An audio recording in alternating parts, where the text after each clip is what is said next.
you know, sort of formally, you couldn't choose your subject, but it was always anyway, you always got permission to choose it, so you had to give 3 suggestions for something you would write your thesis on. And so, but it was, you know, a sort of unspoken rule that your advisor always picked number 1, and that's what you wanted, and then you could add some other crazy stuff as 2 other suggestions. But so Riemann had, you know, 3 suggestions, and the third one, which you have absolutely no idea about, was to make sense of curvature in higher dimension, and so he just put it in there. He knew it wasn't going to be selected, but actually at the time this was what Gauss was interested in, and so Gauss said, to hell with the rules, I'll pick number 3.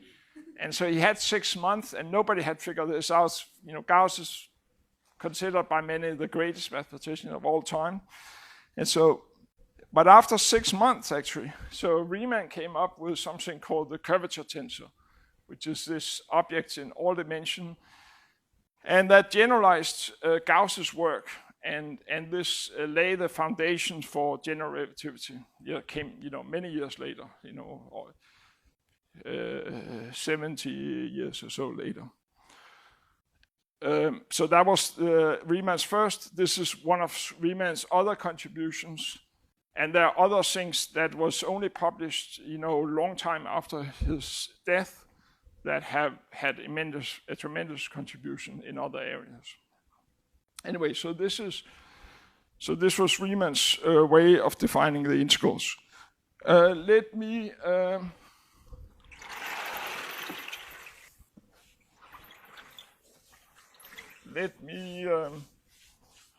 look at a function. So we talked about that a little bit, but we didn't actually define it. So, so here's an example of a function that is not Riemann integrable. So it's a function defined on the interval from 0 to 1, say. It's bounded. And so the function is f of x is equal to 1 if x here is rational, and it's 0 otherwise. Okay. And so, of course, this function here is always between 0 and 1, so it's definitely bounded, right? But if you take now any interval, so this here, so I claim here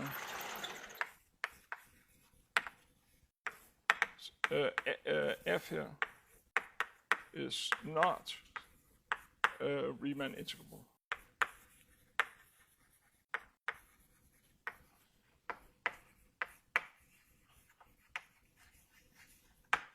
And so the thing is that if you take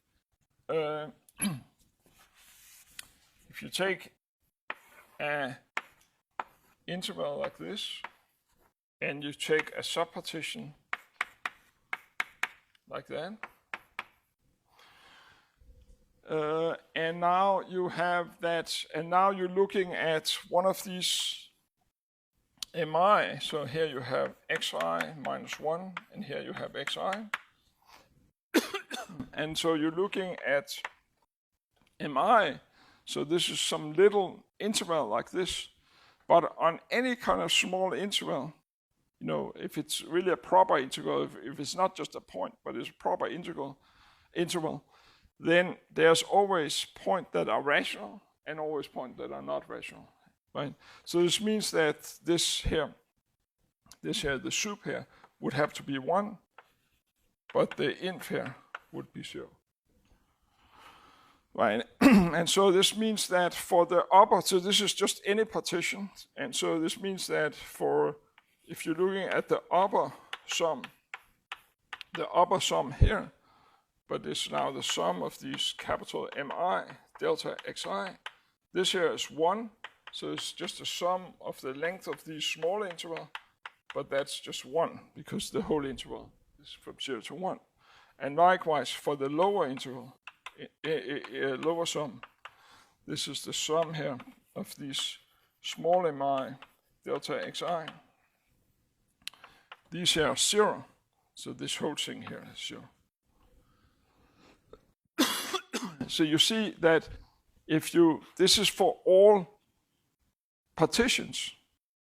So this means that if you take the infimum of this, you still get 1. And if you take the sup of these, you still get 0. So those two numbers are not the same. The lower and the upper Riemann integrals are not the same. So the function is not Riemann integrable.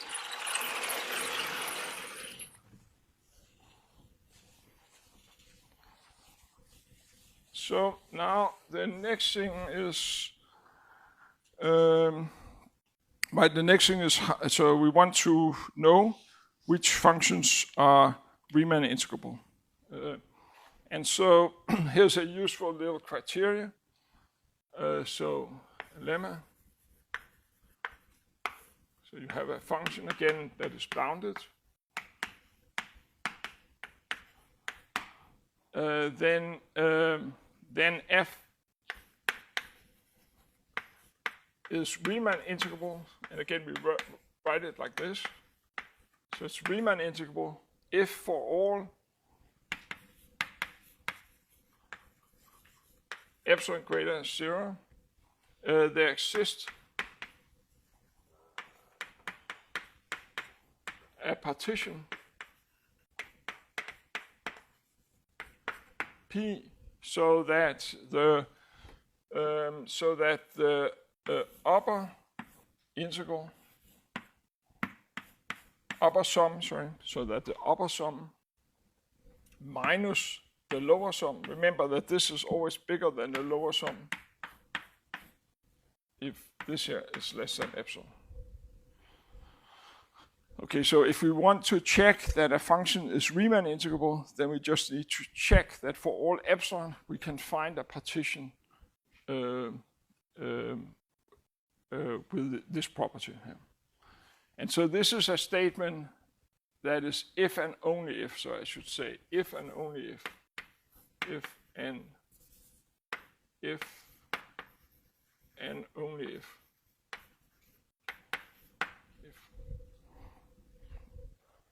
Okay.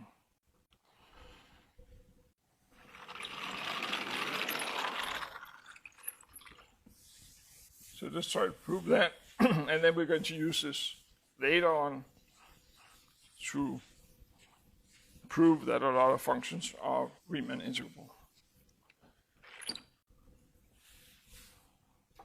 So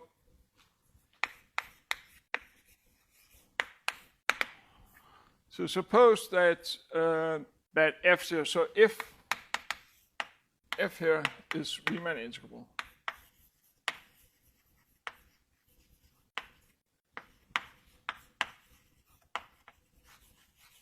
so if it is Riemann integrable, then we know that this lower Riemann integral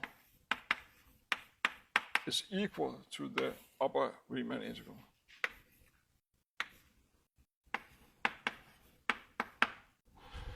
This here was the sup of all. This here was the sup of all lower sums over all partitions, and this here was the inf of all upper sum.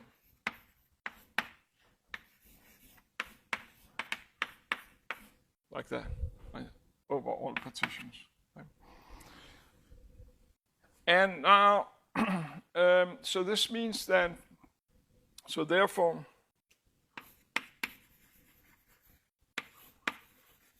given epsilon greater than 0, there exists a partition P1, right? Because this here is a super-wall partition, so it means that there exists a partition so that this lower sum here is bigger or equal to this here minus epsilon over 2. Right? It's just because it's a soup over all these numbers, so there must exist one that comes this close to the soup. Likewise,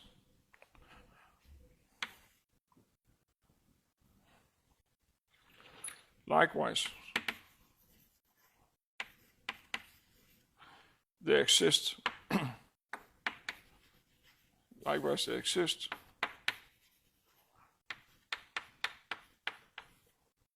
a partition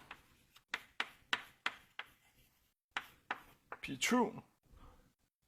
Sorry, this here should be P1, right? This is the soup over, so they exist a partition P2, so that for that, this is one of the one where this value here is really small, so this is not too much larger than this, so this means that this for P2 is smaller or equal to this here upper Riemann integral plus epsilon over 2. So now let P be the partition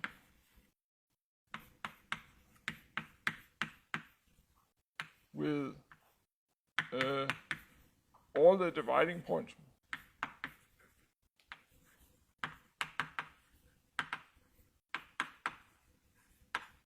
of both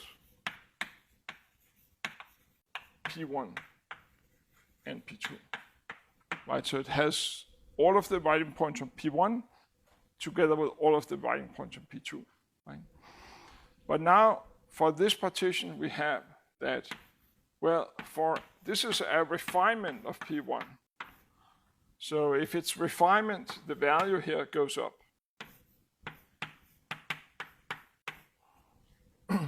And this thing here is, so this is less than the upper for the same thing. And since it's a refinement also of P2, we have that it is less than the upper sum for P2. Right? But now you see that this thing here, so L, right, so the difference between these two numbers, so this is the difference here, so U F P minus U F P, sorry, LFP, right, this difference here, this here is bigger than that, so if you take this and subtract this, you're getting something non-negative, and this, the spread between these two is smaller than the spread between these, right, so this is less than U of F P2 minus L of F P1, but this thing here is less than U F P2 minus this upper integral here.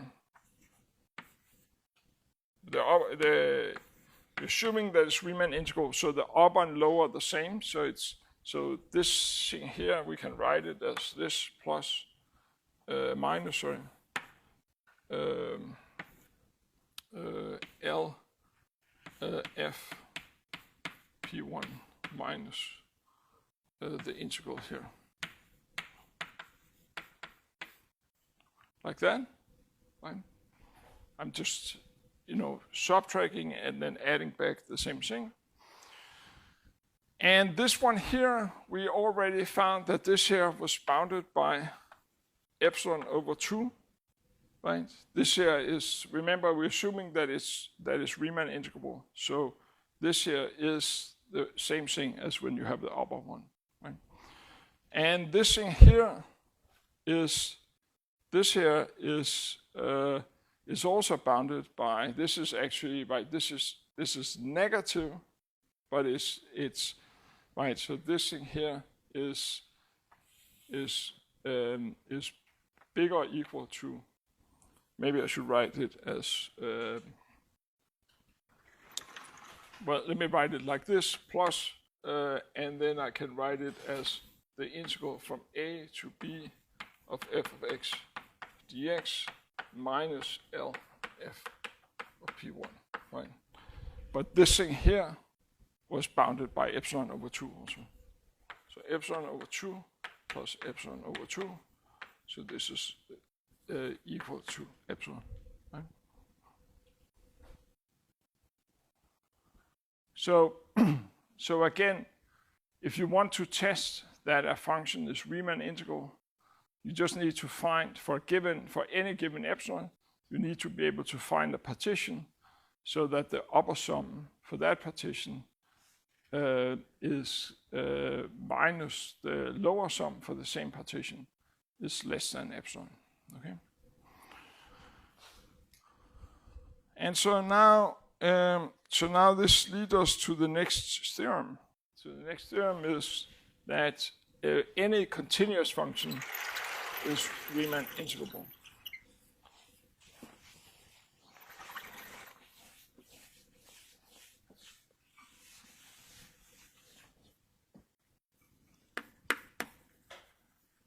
So any Riemann sum, sorry, any continuous function, any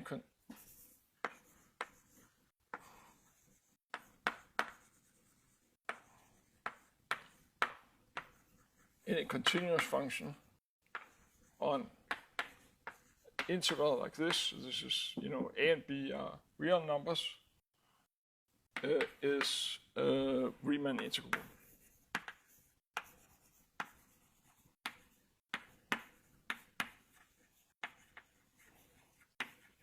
Okay, so this is the next theorem that we want to prove.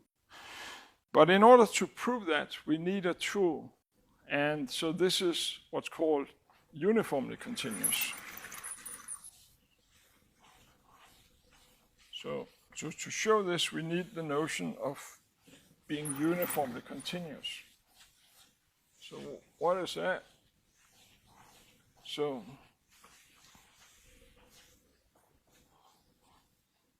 in the proof,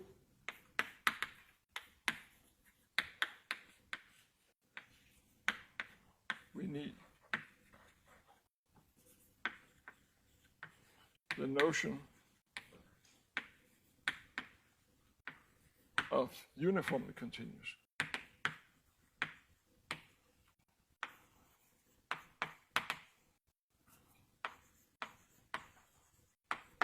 Okay, so that's the following, that you have a function defined on some interval, say, could be all of R for that matter. So you have a function like this, and f is said to be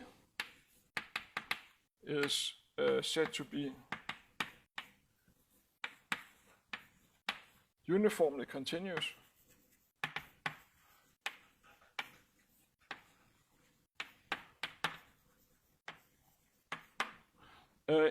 If for all epsilon greater than 0, there exists delta greater than 0, such that as long as x and y are less than delta, then their images is less than epsilon. Okay. So what is the difference between this and continuity? For continuity, you're looking at if function's continuous, if it's continuous at all points, right? And so it's continuous at a point so therefore to be continuous at a point is like you're fixing one of these two. So it's like x is fixed, and then you're looking at if y is sufficiently close, then the difference between the value at x and at y is smaller than epsilon. But here it's like that the same delta works for all x. You don't have to fix one of the 2 points, right? The same delta work, okay? So let's see where this is not the case. So let me look at 2 examples. So just to understand the difference, so to understand the difference,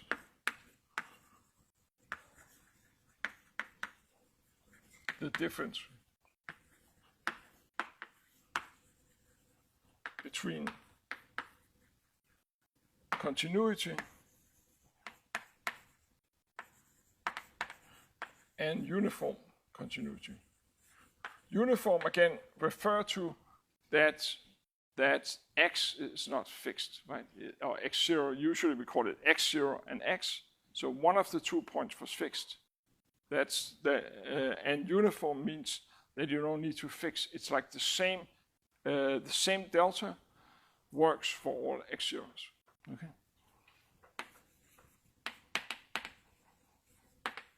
And so here is an example that suppose you take the function f of x equal to x squared. This is now on R, right?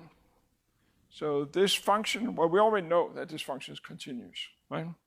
And so if it was uniformly, so if f was uniformly continuous,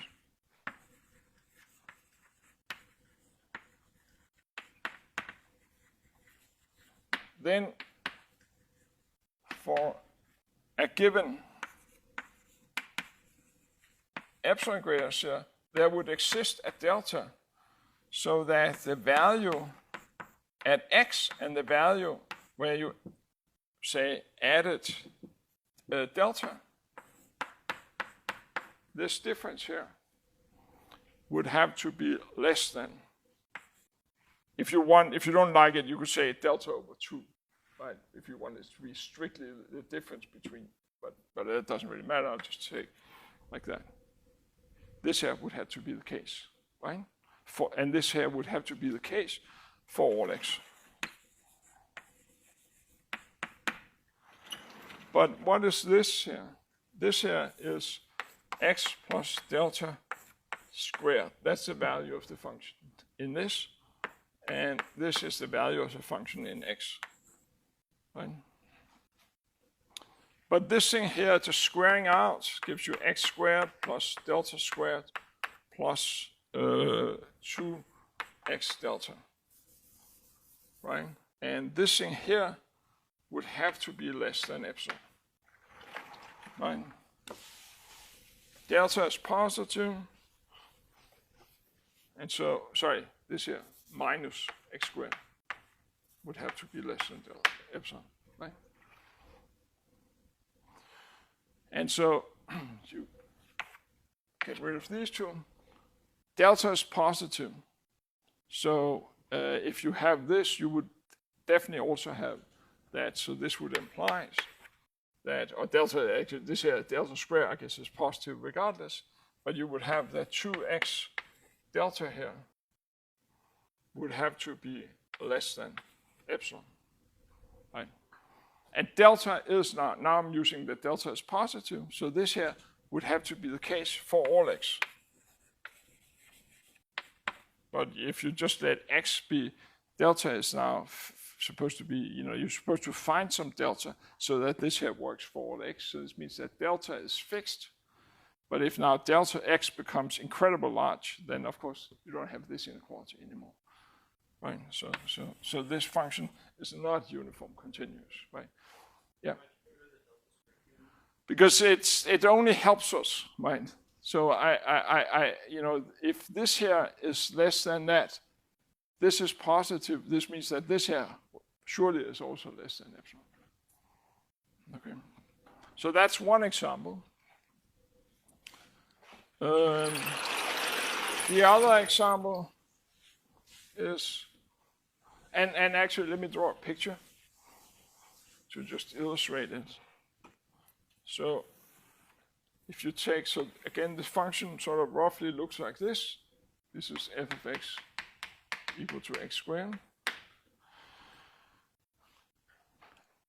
This meaning of that it's uniform continuous means that if you take some epsilon, right, for any given epsilon, so if you're looking at an interval over on the y-axis here, so that this is between, this here is like an epsilon interval, and you're looking at, so if you're looking at some point here, this point here is taken to this here, and now you want to look at some small interval so that you end up in that interval, right?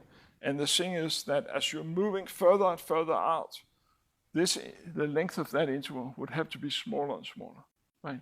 But you can't use the same uniform size, right? So that's why it's not uniformly continuous. The other example I want to look at is where you take a function. So you're taking f of x equal to 1 over x, and x here is now in the interval from 0 to 1. 1 is included, but 0 is not. Right? And so there the picture is that this here is the function.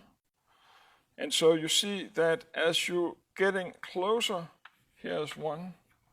And as you're looking at things closer to 0, then even a really small interval, the value of the function, right, would deviate a lot on even a very small interval, right? So you couldn't use the same interval size to say that the value of the function, right, is smaller than some epsilon. So just make that precise.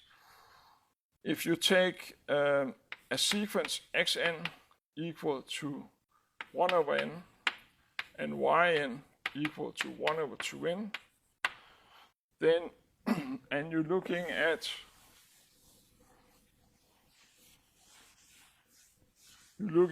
the difference. So if you're looking at xn minus yn, right, here you have, we don't even need to calculate anything for the first thing. Here you have xn, here you have yn. So this means that the difference between these two is certainly bounded by this here.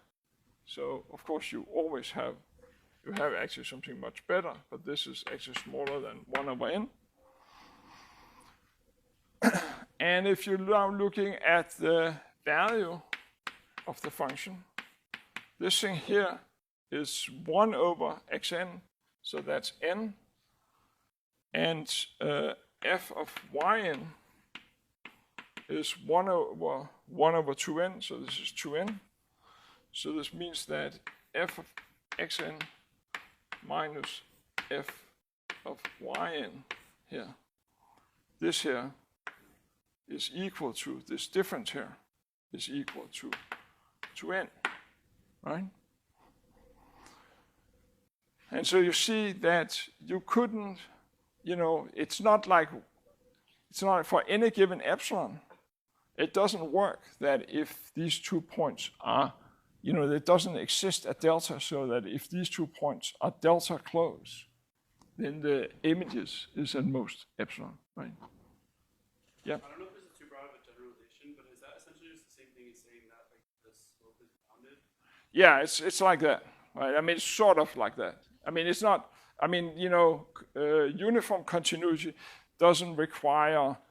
I mean, sort of like that, but not exactly, because uniformly, slope is something about being differentiable, right? And you can have a uniformly continuous function that is not differentiable, but it's definitely related. Yeah. Okay, so anyway, so uniform again means that for a given delta. For a given epsilon, you can use the same delta for, at all points, right? Otherwise, for continuity, you were always fixing one of the points, and then you were looking at other points close to that point, okay? Okay, so now the first thing that we want to prove is, so we want to prove that, our goal here is to prove the theorem that say that if you have a continuous function on a closed interval, so closed bounded interval, compact interval from a to b, then the function is actually Riemann integrable. Okay, but and to prove that, we need again this notion of uniformly continuous. And so the first thing we want to prove is we want to upgrade continuity to uniform continuity. So what does that mean? So it means that if you take a function on a compact interval like this, so if you have a continuous function, then f is uniformly continuous.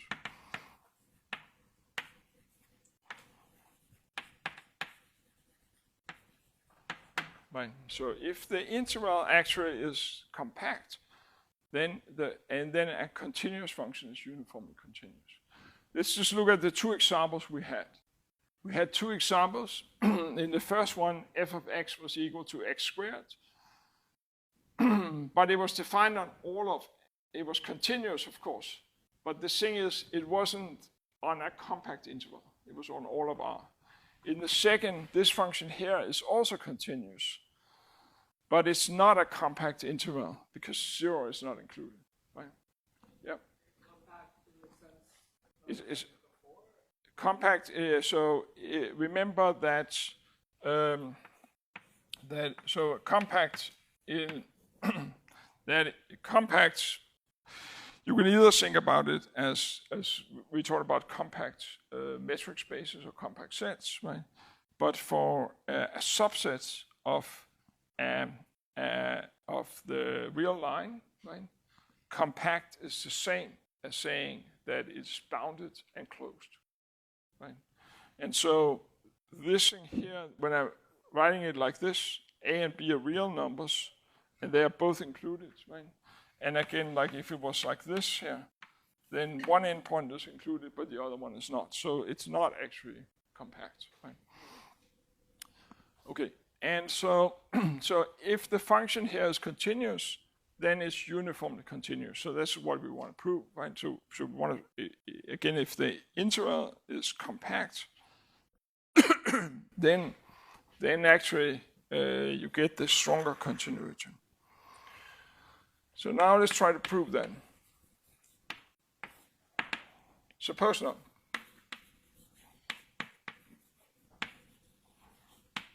If this here was not the case, then it meant that, so we take the negation of the definition of uniform continuity.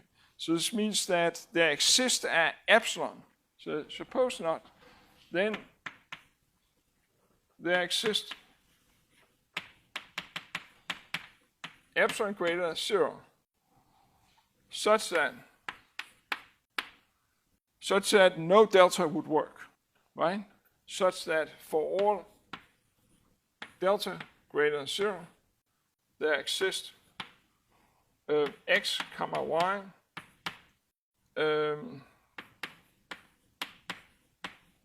so that the difference between these two is less than delta, and the images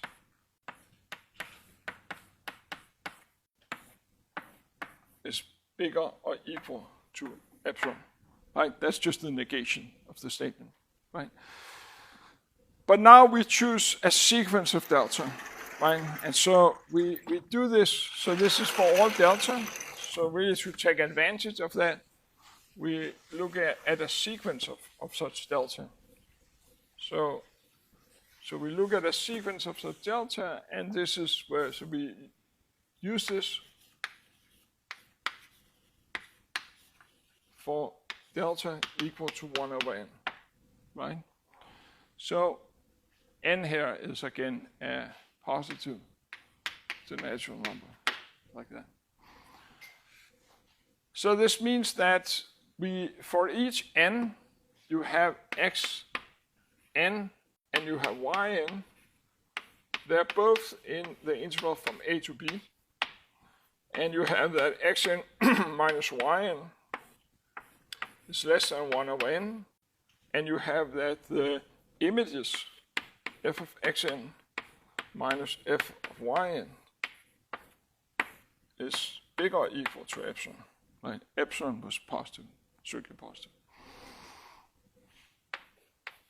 But this means, so now we have xn, so these are in this interval. So this means that we can find a subsequence by compactness, right? We can find of the Bolzano-Weierstrass theorem. We have a subsequence that converges to some x, right? This is just a subsequence of these xn's, right? But now you can just look at, so now if you're looking at the corresponding subsequence of the yn's, so you have that yn k minus x, this thing here is less or equal to, by the triangle inequality, this is less or equal to yn k minus xn k plus xn k minus x, right?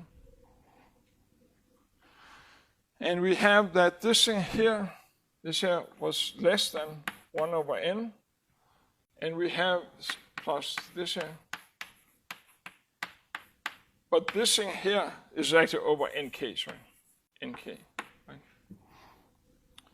And you have, but you have that this thing here, this subsequence go to x, so this here goes to 0, and this here goes to 0. So this means that these yn k actually also converts to x, right? So you have, but now you have, so you have this, and you have that yn k converts to x. So now this here, together with that the function is continuous, means that f xn k converts to f of x, and you have that f yn k converts to also f of x, right? This is just because since f is continuous.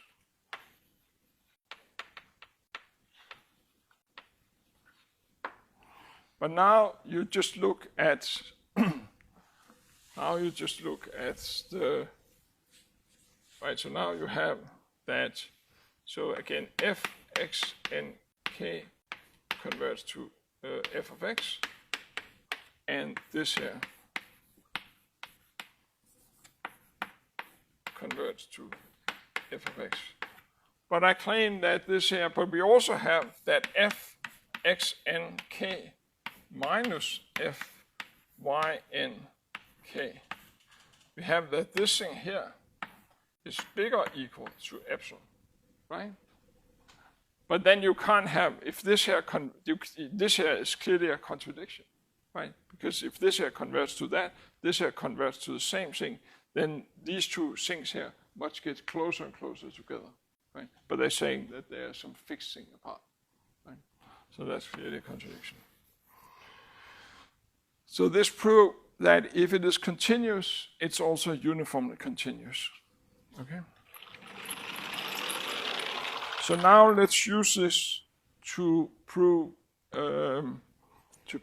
that if you take a function, so now we are ready to get back to the theorem. That was like our main interest. Right, so you see also like in the two examples I had, it was no accident again that in the first one, the interval was unbounded. In the second one, the interval was bounded, but it was not closed, right? And so either case, it failed to be compact, and that was why you could have a continuous function that wasn't uniformly continuous. And so now we get back to this theorem. And so the theorem again is, the theorem gives you this nice criteria for when a function is Riemann integrable. So if f here is continuous, then f here is Riemann integrable. And again, this here should be, it's understood that it's f here is defined on an interval like this, interval.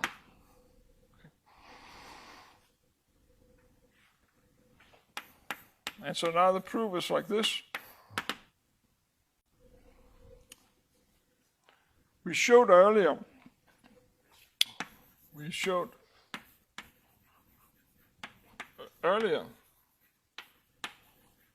that we need only show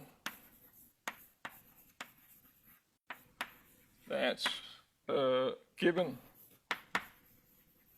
epsilon greater 0, there exists a partition so that if such that the upper sum minus the lower sum for this partition is less than epsilon. Right? That's all we need. We need to prove that for each epsilon there exists a partition so that the upper and the lower sum are within epsilon of each other. Okay. Now,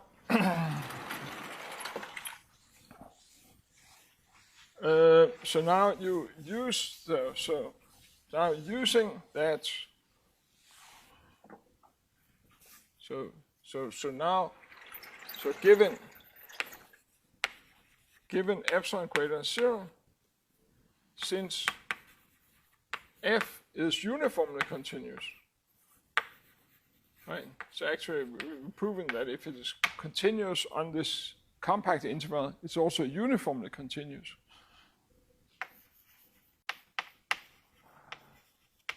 Since f is uniformly continuous, it means that there exists delta greater than 0 such that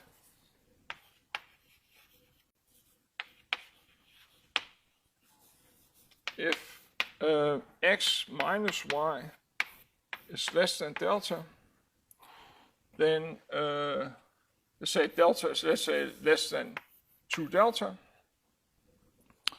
then the images, then f of x minus f of y is now smaller than,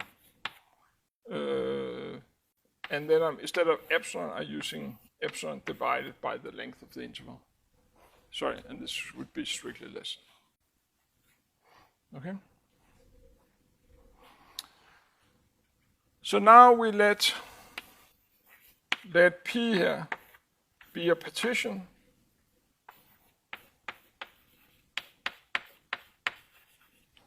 where each delta xi, each little interval here is equal to delta. Right. You just have to be say less or equal to delta, but you couldn't make it equal to delta.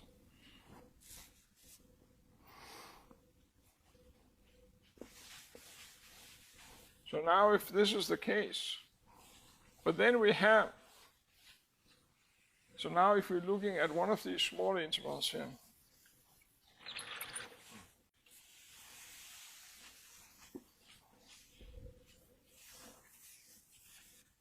so now, if you're looking at one of these small intervals here, here you have xi minus 1, and here you have xi. So if you're now looking at one of these small intervals, then you have that the function is continuous here. So if you're looking at the sup of this interval, so the sup on this interval, this is the sup of one of these intervals here, of f. The sup here, it's actually achieved by the extreme value theorem. This is achieved at some point.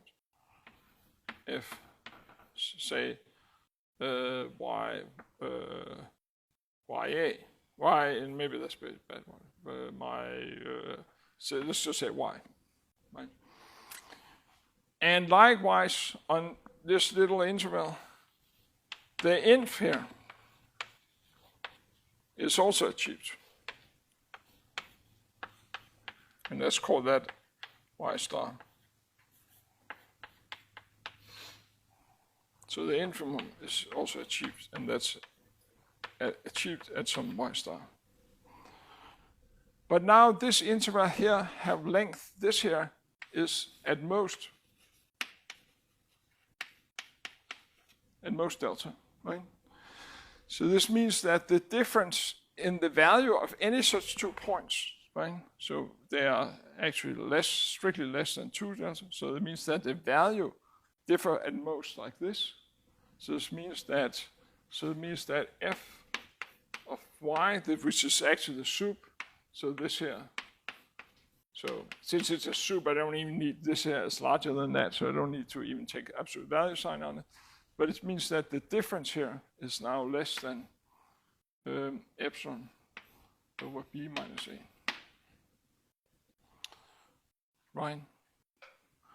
And so this here again is m of I minus m of I, like that. Right? And so now you see that, so now let's look at the contribution. So for the upper sum, we have that this here is these capital Mi and then delta xi. For the lower sum, we have that this is the sum of the small mi delta xi. Right?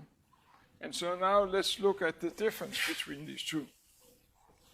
Right? That's the one we need to prove is strictly less than epsilon. So if you're looking at this u f of p minus l f p, this here is now the sum here. And then it's, so you're summing, this thing is the same, so you can write the sum here, the difference. Well, let's maybe just write it first. Just write it out like this. But then now I can, once I have written it out like this, see that I can write this thing here as the sum of capital Mi minus little mi times delta xi. Right? And this thing here I already have a bound that this is, each of these is less than this. So I just write in that bound. So this here is less than, and then the sum here, epsilon over b minus a. And then like this.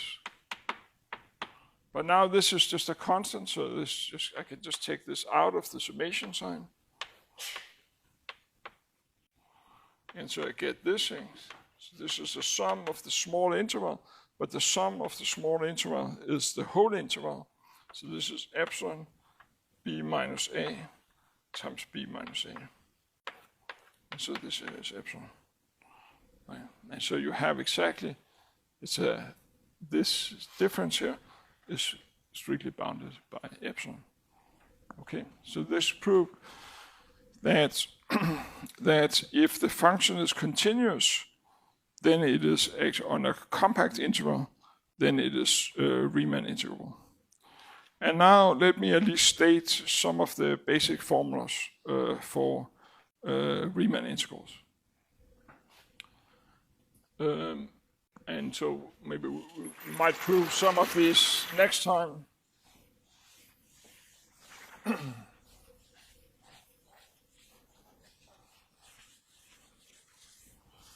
So the first one is that if you take, so have the theorem here. The first one is, so suppose you take a function that is Riemann integrable on some integral like this, and C here is constant, is a real number, then this constant times f is also Riemann integrable. And the integral of this function here is equal to C times the integral, Riemann integral, like that. Right. So that's the first one. The next one is that if you take two functions,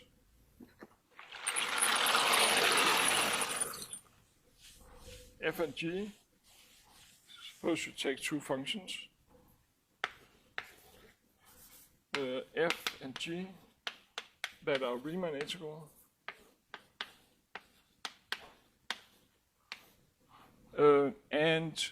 Now let's look at the function that is the sum of these two. Right, so this is a new function, and the claim is that this here is also Riemann integrable. And the integral of the sum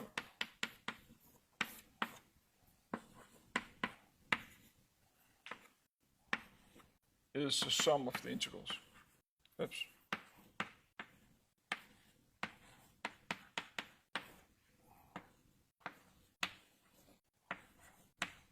Okay, that's the second one.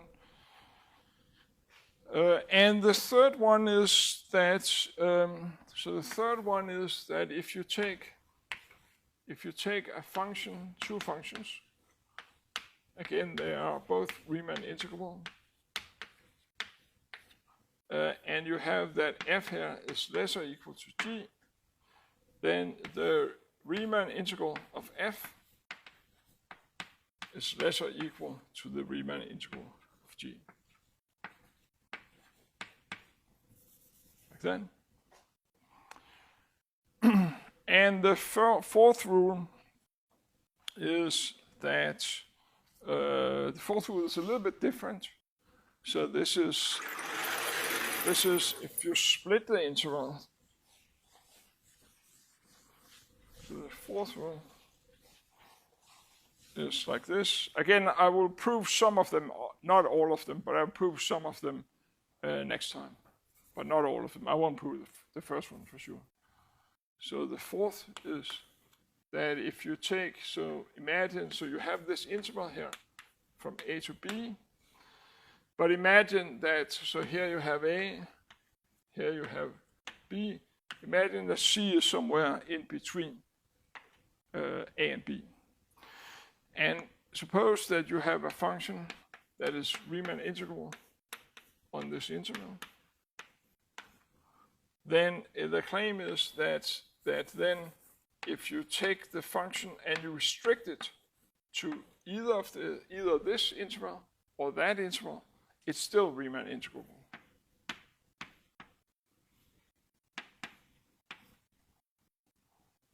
And f here is also in from C to B. And the claim is that the Riemann integral on the original interval is the sum of the Riemann integral.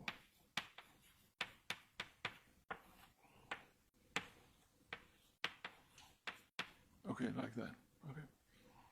And so if you think about it in terms of kind of area below the graph, right? If you take a function like this, if this here was C, then the area below the graph here, I guess this here would be sine area below the graph. But if you just took the area below, if the function was actually positive, and you think about the Riemann integral as the area below the graph, if this here is C, this here is A, this here is B, then this area here plus this area is the sum of these two is the sum underneath the whole graph, right? So it makes sense. Okay. Any questions? Okay, great. See you next time.